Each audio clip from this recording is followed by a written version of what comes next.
बाबा ने कल भी खजाने की बात बताई थी, आज भी बता रहे हैं, कार्बन का खजाना, मतलब बेहद का अथाह खजाना। यहाँ तो कंगाल हैं, इसलिए बाप को बुलाते हैं, आकर बेहद का वर्षा दो। कलप कलप बेहद का वर्षा मिलता है, फिर कंगाल भी हो जाते हैं। चित्रों पर समझाओ तब समझ सके। बाबा कह रहे बुद्धि जो है चित्रों की भाषा जल्दी समझ ले। तो चित्र बाबा ने इसलिए तो बनाए थे, चित्र प्रदर्शनी लगी हुई है।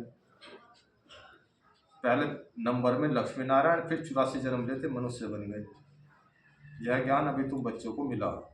तुम जानते हो आज से 5000 वर्ष पहले आदि सनातन देवी देवता धर्म था, जिसको बैकुंठ, पैराडाइज, डीटी वर्ल्ड यानी कि देवी देवताओं का दुनिया भी कहते हैं। अब बाबा आगे कहते हैं अभी तो नहीं हो कहेंगे, अभी तो कह नहीं सकते देवी देवताओं की दुनिया, पैराडाइज, बैकुंठ। बाबा कहते हैं अभी तो डेविल वर्ल्ड है, यानी कि नरक है। अभी डेविल वर्ल्ड की एंड डीटी वर्ल्ड की आदि का अब है संगम। इस नरक का दुनिया का एंड है और देवी देवताओं की दुनिया आने वाला है, तो उसका संगम चल रहा है। इसलिए थोड़े कम रखा करो, इनकी तो ज़्यादा तेज है और तुम्हारे लिए तेज है।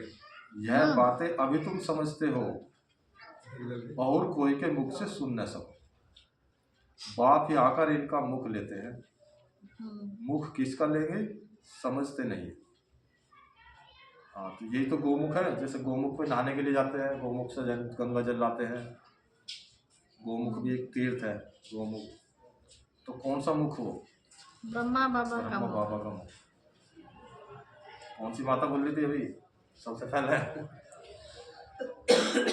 अच्छा, तो ब्रह्मा बाबा का मुख है, ये है वो गोमुख जिससे शिव बाबा बोले, ज्ञान दिया, ज्ञान अमृत निकला इससे। ज्ञान अमृत।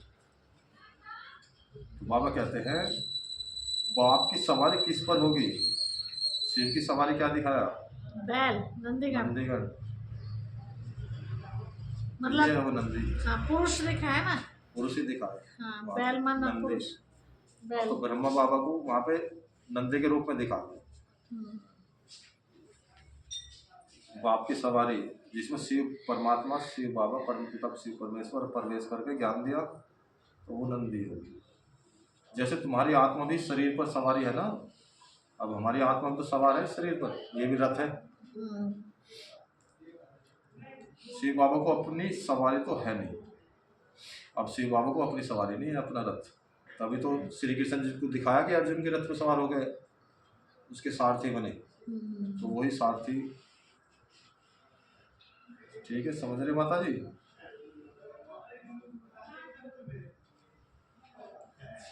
धन्यवाद। शिव बाबा को अपनी सवारी तो है नहीं, तो उनको मुख जरूर चाहिए, नहीं तो राजयोग कैसे सिखाए? प्रेरणा से तो नहीं सीखेंगे। ऐसे कोई आकाशवाणी होने लगे तो ऐसे तो नहीं सीख सकते। प्रेरणा नहीं दे सकते बाबा ऊपर बैठे हुए परम धाम से, तो उन्हें आना ही पड़ता है। बाबा कहते हैं मेरा भी पार्ट है, मैं भी बधाईमान हूँ ड्रामा में। बाबा कहते हैं तो यह सब बातें दिल में नोट करनी। बाबा कह रहे ये सब बातें दिल में नोट करनी है और सब बातें दिल से निकाल देनी है। जो झरमई जगमई इधर उधर की बातें दुनिया की, ये बातें दिल में रखनी है। परमात्मा की बुद्धि में सारी नॉलेज है ना, तो बाबा की बुद्धि में सारी नॉलेज है, शिव बाबा में, तो सारी नॉलेज आके हमें दे देते हैं। तुम्हारी भी बुद्धि में यह बैठना चाहिए, यह नॉलेज बुद्धि से धारण करनी है। कहा भी जाता है तुम्हारी बुद्धि ठीक है ना। दुनिया में भी क्या है ना, कोई किसी ने नशा कर लिया, भाई बुद्धि ठीक है तुम्हारी? नहीं, दिमाग ठीक है। दिमाग ठीक है। तो बाबा भी एक प्रश्न कर रहे हैं, हमसे प्रश्न पूछ रहे बाबा, दिमाग ठीक है, तुम्हारी बुद्धि ठीक है ना? ठीक है बाबा, ठीक है हमारी बुद्धि। बुद्धि आत्मा में रहती है। बुद्धि कहाँ रहती है? आत्मा में। आत्मा ही बुद्धि से समझ रही है। तुम्हारी बुद्धि, बाबा कहते हैं तुम्हारी पत्थर बुद्धि किसने बनाई? प्रश्न पूछ रहे बाबा। रावण ने। किसने बनाई पत्थर बुद्धि? रावण ने। भाई, हमारी जो पत्थर बुद्धि किसने बनाई? रावण। हाँ जी, अभी समझते हो रावण ने हमारी बुद्धि क्या बना दी। कल तुम ड्रामा को नहीं जानते थे, बुद्धि को एकदम गोदरेज का ताला लगा हुआ था। बोर्ड अक्षर तो आता है ना, बाप जो बुद्धि देते हैं वह बदलकर पत्थर बुद्धि हो जाती है। बाबा ने जो हमें बुद्धि दी थी, पारस बुद्धि बनाया था हमें सतयुग में, लेकिन धीरे धीरे बैटरी डाउन होती चली गई, पत्थर बुद्धि होती है। पत्थर बुद्धि बन गई। फिर बाप आकर ताला खोलते हैं। पत्थर बुद्धि माना पत्थर हार्ड होता है ना, बिल्कुल हार्ड हो, पत्थर पर कोई भी असर नहीं होता कुछ भी जल्दी। घिसते घिसते पत्थर के तो आजकल मार्बल तो आने लगे, लेकिन घिसते घिसते जब मार्बल बना है वो भी अच्छे पत्थर का। बाबा ये कह रहे पत्थर बुद्धि होगी, तो बिल्कुल समझ में नहीं आ रहा था कुछ। फिर बाप आकर ताला खोलते हैं। सतयुग में है ही पारस बुद्धि। बाप आकर सबका कल्याण करते हैं, नंबर वार सबकी बुद्धि खुलती है। फिर एक दो के पीछे आते रहते हैं। ऊपर में तो कोई रह न सके, ऊपर में परमधाम में कोई नहीं रहने के, सब आएंगे नहीं। बाबा कह रहे ऊपर में तो कोई रह न सके, पतित वहाँ रह न सके। बाप पावन बनाकर पावन दुनिया में ले जाते हैं, वहाँ सब आत्माएं रहती हैं। कहाँ रहती है सभी आत्माएं? परमधाम। परमधाम। यह है निराकारी सृष्टि।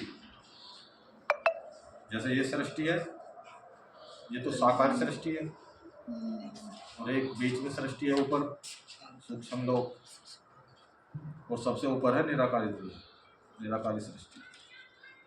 तुम बच्चों को अभी सब मालूम पड़ा है। बाबा कहते हैं तुम बच्चों को अभी सब मालूम पड़ा है, इसलिए अपना घर भी जैसे अब बहुत नज़दीक दिखाई पड़ता है।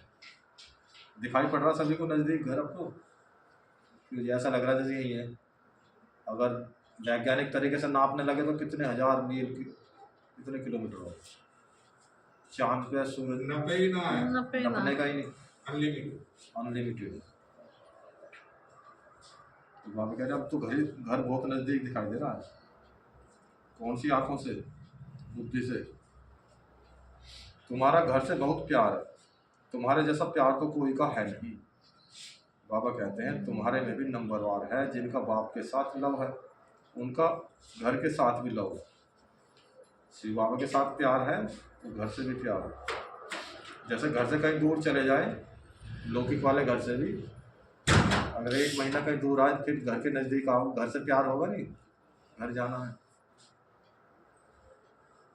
तो ऐसे ही वो घर जो हमारा असली घर है आत्माओं का, तो बाबा कह रहे उन घर से प्यार है। बाबा कहते हैं मुरब्बी बच्चे होते हैं ना, मुरब्बी माने प्यारे बच्चे, मीठे। मुरब्बी शब्द जो है सिंधी का शब्द है, सिंधी भाषा में प्यारे बच्चे मीठे बच्चे। तो बाबा वो शब्द बोलो, मुरब्बी बच्चे होते हैं ना। तुम समझते हो यहाँ जो अच्छी रीति पुरुषार्थ कर मुरब्बी बच्चा बनेंगे वही पूछ पद पाएंगे। जो प्यारे मीठे बच्चे बनेंगे बाबा के, बाबा कह रहे वही तो उच्च पद पाएंगे। मुरब्बा मीठा होता है ना। बाबा कह रहे छोटे अथवा बड़े शरीर के ऊपर नहीं है, छोटा अथवा बड़ा शरीर के ऊपर नहीं है। बाबा कह रहे आत्मा की नॉलेज, आत्मा की पावन की स्टेज के ऊपर। ज्ञान और योग में जो मस्त है वह बड़े हैं। बाबा कह रहे जो ज्ञान और योग में मस्त है। कई छोटे छोटे बच्चे भी ज्ञान और योग में तीखे हैं तो बड़ों को पढ़ाते हैं।